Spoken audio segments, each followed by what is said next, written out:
بسم اللہ الرحمن الرحیم۔ السلام علیکم ورحمۃ اللہ وبرکاتہ۔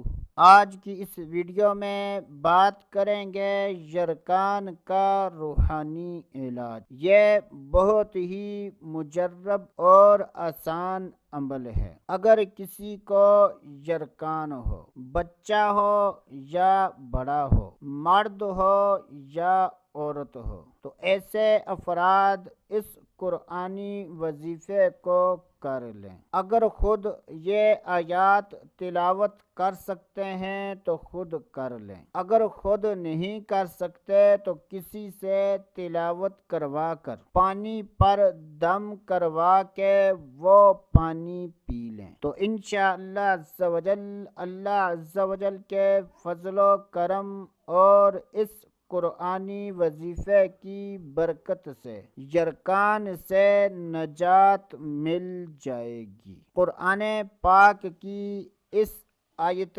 مبارکہ کو 101 مرتبہ پڑھنا ہے۔ شروع میں اور آخر میں کوئی سا بھی درود پاک 3 بار پڑھ لیں۔ 101 مرتبہ پڑھنے کے بعد پانی پر دم کر کے وہ پانی وقتاً فوقتاً مریض پیتا رہے۔ وہ آیت مبارکہ یہ ہے: سبح للہ ما فی السماوات وما فی الارض وہو العزیز الحکیم۔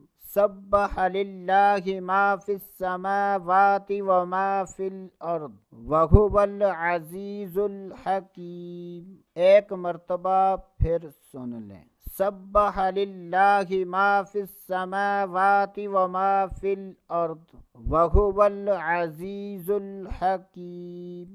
درست تلفظ کے ساتھ اس آیت مبارکہ کی تلاوت کریں اور اللہ تبارک و تعالی پر یقین کامل رکھیں تو انشاءاللہ اللہ عز و جل کے فضل و کرم اور اس قرآنی وظیفے کی برکت سے ہر قسم کے یرکان سے نجات ملے گی۔ تو دوستو آج کے لیے اتنا ہی، اگلی ویڈیو تک اجازت، اللہ حافظ۔